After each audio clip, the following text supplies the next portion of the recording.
In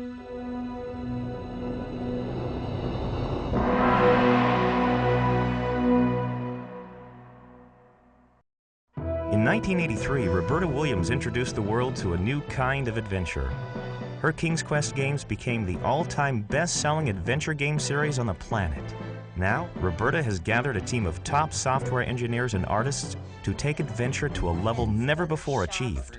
To be inside the house and look out a window. It's like, okay, we'll place all these things. But you're inside the house now. It's too spread out. You know what I mean? Yeah, actually. I know what you mean. I came up to that house or that windmill, and I wanted to go look in the window. It's really bad. I just got this real urge to do that. It's truly a creative process. She comes in with these ideas, and you just go, well, you can't do that. That's not possible. You know, we've got these tools. We can do this.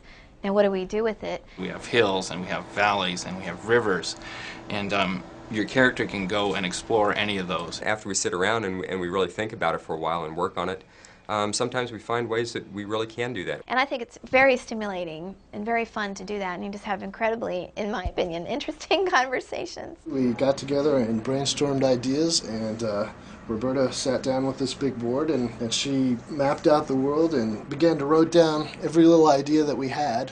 Mask of Eternity is a game that's set in the King's Quest world, but it's not necessarily King's Quest. We have a character that's running around maybe with like knives and swords and shields and stuff, and it's going to have a lot more edge to it. Just get in here and try to draw a scary creature. I begin with the scariest look I can think of from a nightmare, and I just go for it. This is the red-cap goblin that will be lurking around the world, and eventually you'll have to kill him so you can get by him. I think one of my favorite parts of the game right now is in Daventry there's a swamp, and there's a swamp witch in there, and she's kind of looks like a part snake, part alligator, and part mermaid. Exaggerated her face to feel somewhat human-like, but crossed with the reptile, and she'll be able to change herself into a beautiful woman to lure you in.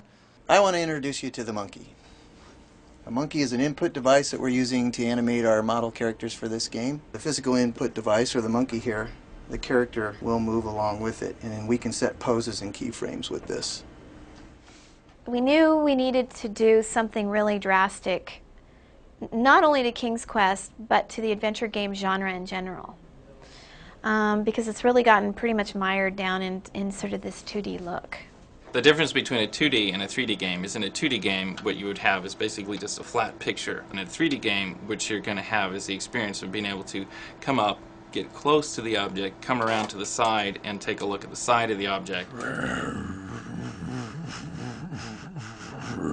A 3D world is much more immersive, much more explorative, much more feeling of the physicality of the world.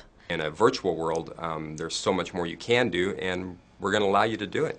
This isn't just another King's Quest. I mean, this game really is a step beyond any other adventure game, period. It really has been taken to a new level. A Mask of Eternity. Ah! This game is going to be more real than any other King's Quest has been in the past. I like this game.